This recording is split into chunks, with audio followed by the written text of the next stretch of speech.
नमस्कार, मी Punjab duck. 25 August पासून ते 28 ऑगस्ट, 25, 26, 27, 28 या 4 दिवसामध्ये इकडं नेवासा, कोपरगाव, अहिल्यानगर तर ते भाग, त्याच्यानंतर संभाजीनगर, त्याच्यानंतर बीड जिल्हा, बीड जिल्ह्याचा उत्तरेकडील भाग, त्याच्यानंतर इकडं गेवराई, इकडं परभणी जिल्हा, हिंगोली जिल्हा, नांदेड जिल्हा, वाशिम जिल्हा, बुलढाणा जिल्हा, अकोला, अमरावती, वर्धा, नागपूर, भंडारा, गोंदिया, चंद्रपूर, यवतमाळ ह्या परिसरामध्ये मात्र 25 ते 28 ऑगस्टच्या दरम्यान भाग बदलत पाऊस पडणार आहे, म्हणून त्या शेतकऱ्यांनी अंदाज लक्षात घ्यावा. आज देखील राज्यामध्ये ढगाळ वातावरण राहील, पण तुरळक ठिकाणी दुपारनंतर थोडं ऊन पडेल आणि ऊन पडल्याच्या नंतर मग राज्यात पाऊस सुरू होईल. मग ते पाऊस तुम्हाला सांगू तुरळक भागातच होणार आहे.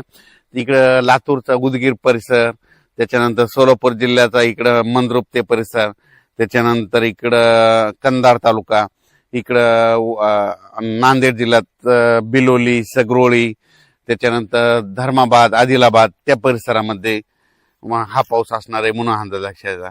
पण एकदम राज्यातला सर्व पाऊस एकदम बंद होणार नाही, भाग बदलत पडणार आहे, विखुरलेल्या स्वरूपात राहणार आहे, म्हणून हे लक्षायचं. त्याच्यानंतर कोकणपट्टीचा मात्र ते पाऊस चालूच राहणार आहे, म्हणून कोकणपट्टीचा त्या शेतकऱ्यांनी देखील अंदाज लक्षात घ्यायचा. राज्यात देखील 1 सप्टेंबरपर्यंत पाऊस असणार आहे, पण ते काय होणार आहे, 10 मिनिटाचा, 20 मिनिटाचा, अर्ध्या तासाचा असाच पडणार आहे, सर्वदूर पडणार नाही, म्हणून सर्व शेतकऱ्यांनी अंदाज लक्षात घ्यायचा.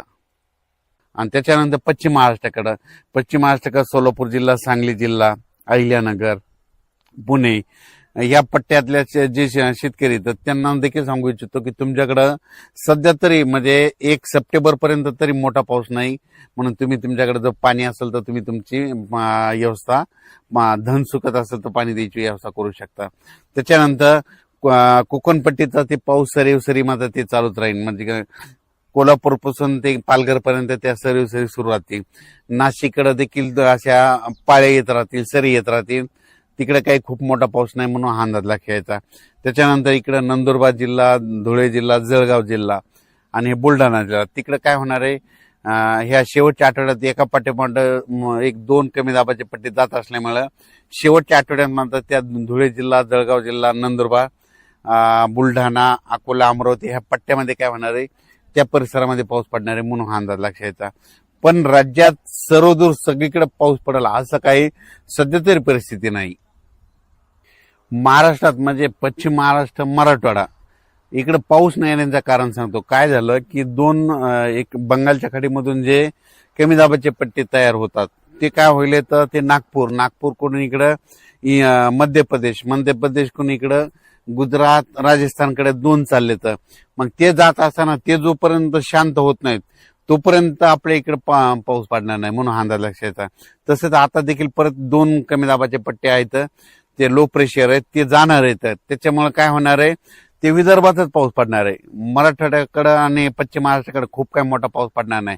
स्थानिक वातावरण तयार होऊनच मराठवाड्यामध्ये 7 जिल्ह्यामध्ये असाच तुरळक भागात पाऊस पडणार आहे, म्हणून ज्यांच्याकडे पाण्याची व्यवस्था असेल तर तुम्ही पाणी देण्याची व्यवस्था करू शकता. कारण की ना खूप काय असा मोठा ओढे नाले असा सध्या तरी राज्यात पाऊस नाही.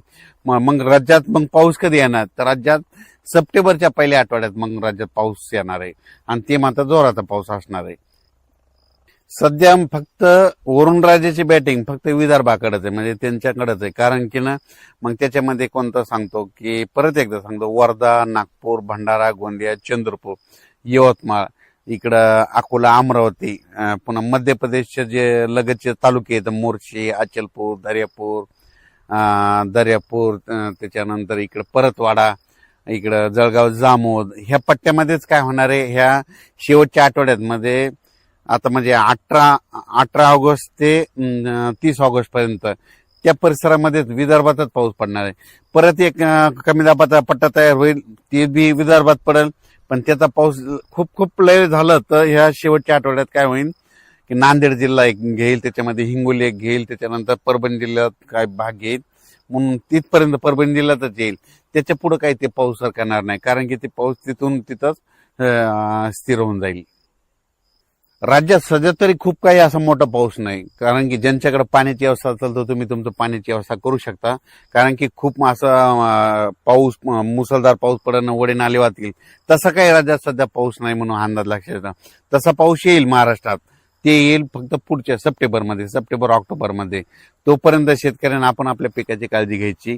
फक्त सध्या पाऊस राहील, फक्त विदर्भातच पडणार आहे म्हणून हा अंदाज त्या विदर्भातल्या शेतकऱ्यांना लक्षात येतं. आणि विदर्भवासियासाठी आनंदाची बातमी, कारण की तिकडं वरुण राज्याची बॅटिंग आता सध्या विदर्भाकडे.